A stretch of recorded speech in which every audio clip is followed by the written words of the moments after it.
Here is a puzzle for your Thursday the 13th of August 2026.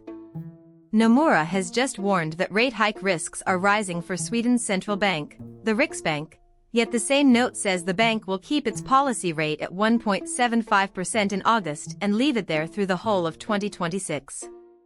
That is not a mistake. It is the difference between a central scenario and a risk scenario. The base case remains a long hold, but the probability of a hike is creeping higher. For markets, that is an important shift, because even a small change in the odds can move the Swedish krona and repriced mortgage expectations.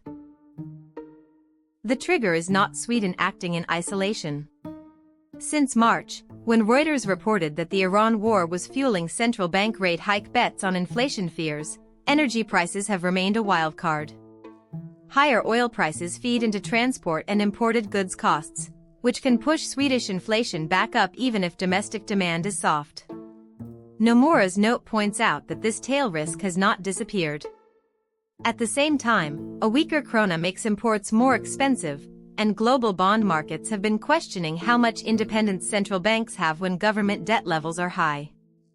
For the Riksbank, that combination means the cost of being too slow to react is rising, even if the evidence is not yet strong enough to justify action.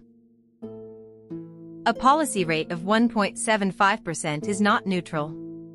It is still restrictive for Swedish households and businesses. Mortgage holders in Stockholm and Gothenburg continue to pay significantly more than they did during the low-rate years, which curbs spending and helps cool inflation. Savers, by contrast, earn a modest return on deposits. The tension is that while Nomura expects no change through 2026, the mere fact that hike risks are rising can keep longer-term borrowing costs elevated. Banks price future risk into fixed mortgage offers, so households may not get the full relief that a stable policy rate would normally imply. That is the quiet transmission channel today. Nomura's base case is clear: no move in August, no move through the whole of 2026.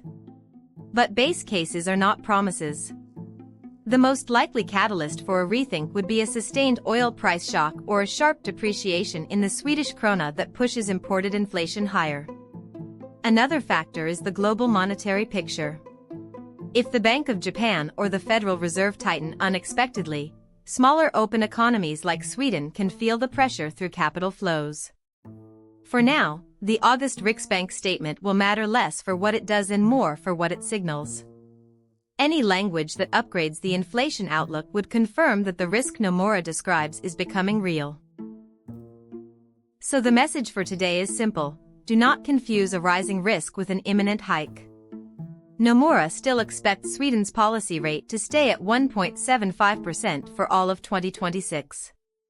But the distribution of risks has shifted, and that shift matters for mortgages, the krona, and business investment. Watch the inflation prints and oil prices in the coming weeks. If the risks keep building, the conversation could move very quickly from no change to how soon. For now, stability is the forecast, but caution is the theme. Subscribe to the channel for the next central bank update.